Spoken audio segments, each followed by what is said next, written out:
Assalamualaikum warahmatullahi wabarakatuh.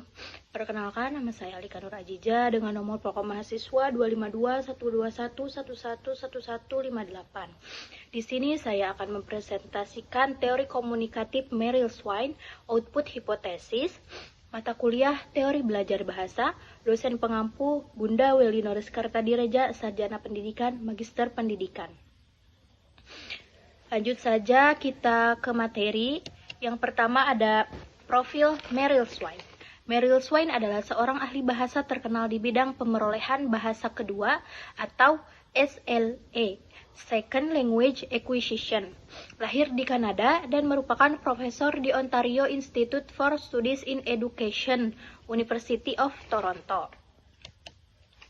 Selanjutnya, ada pengertian output hipotesis.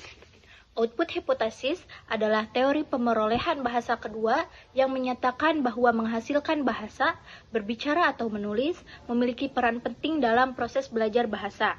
Teori ini diperkenalkan oleh Merrill-Swain pada tahun 1985 sebagai kritik terhadap pandangan bahwa input saja sudah cukup untuk membantu seseorang menguasai bahasa. Swain berpendapat bahwa walaupun input mendengar dan membaca sangat penting, output juga memiliki fungsi unik yang tidak bisa digantikan oleh input. Selanjutnya, ada fungsi output hipotesis, yaitu ada 3. Yang pertama, noticing function. Fungsi pertama dari output adalah noticing function atau fungsi menyadari. Saat peserta didik mencoba berbicara, seringkali mereka berhenti dan merasa kesulitan karena tidak tahu bagaimana menyusun kalimat dengan benar. Pada saat itu, mereka menyadari kekurangan dalam pengetahuan bahasa mereka. Proses menyadari kekurangan inilah yang sangat penting karena membuat mereka ingin mencari bentuk bahasa yang benar. Selanjutnya, yang kedua ada hipotesis testing function. Fungsi kedua adalah hipotesis testing function atau fungsi menguji hipotesis. Saat pelajar mencoba berbicara, seringkali mereka berhenti dan merasa kesulitan karena tidak tahu bagaimana menyusun kalimat dengan benar. Selanjutnya, yang ketiga ada metalinguistik atau reflective function. Fungsi ketiga adalah metalinguistik reflective function. Ketika pelajar mulai memikirkan bahasa secara lebih reflektif. Misalnya, saat peserta didik bertanya, kenapa kalimatnya seperti itu? Peserta didik tidak hanya menggunakan bahasa, tetapi juga menganalisisnya. Selanjutnya ada contoh aktivitas pembelajaran output. Yang pertama ada role play atau dialog. Peserta didik berbicara 2 orang atau lebih. Yang kedua, ada debat.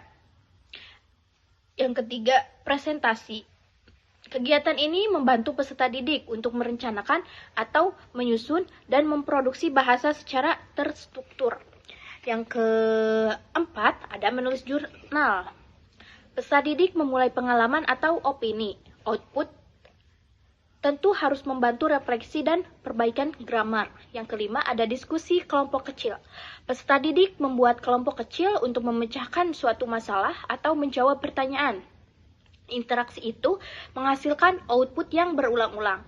Selanjutnya, yang keenam ada text-based learning, yaitu peserta didik diberi tugas seperti membuat poster, merancang rencana liburan, atau menyelesaikan studi kasus. Tugas ini memperoleh bahasa secara natural. Selanjutnya ada kelebihan output hipotesis. Yang pertama, mendorong interaksi nyata. Dengan output, peserta didik harus berkomunikasi secara aktif, bukan hanya mendengarkan atau membaca. Yang kedua, melatih keberanian dan kepercayaan diri. Semakin sering memproduksi bahasa, semakin berarti dan percaya diri siswa berbicara. Yang ketiga, memperluas kosakata. Dalam proses mengungkapkan ide, siswa terdorong mencari atau mempraktikkan kata baru. Yang keempat, memperkuat ingatan.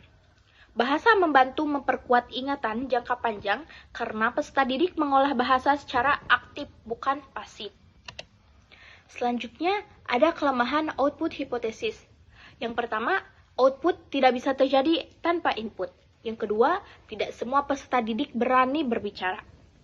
Beberapa peserta didik merasa malu, takut salah, atau kurang percaya diri, sehingga sulit menghasilkan output yang optimal. Yang ketiga, membutuhkan lingkungan interaktif, seperti kelas yang komunikatif dan guru yang memberi feedback.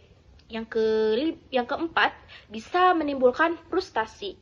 Jika peserta didik terlalu sering tidak menemukan kata atau struktur yang benar, mereka bisa tertekan. Selanjutnya, yang terakhir yaitu kesimpulan. Output hipotesis menegaskan bahwa menghasilkan bahasa, baik melalui berbicara maupun menulis, memegang peran penting dalam pemerolehan bahasa. Melalui proses output, peserta didik dapat menyadari kekurangan, memperbaiki kesalahan, dan mengembangkan kemampuan berbahasa dengan lebih efektif. Karena itu, pembelajaran bahasa harus memberikan banyak kesempatan untuk memproduksi bahasa dan feedback. Tidak hanya fokus pada penerimaan input. Demikian presentasi yang dapat saya sampaikan. Mohon maaf apabila ada kata-kata yang kurang berkenan. Sekian dari saya. Wassalamualaikum warahmatullahi wabarakatuh.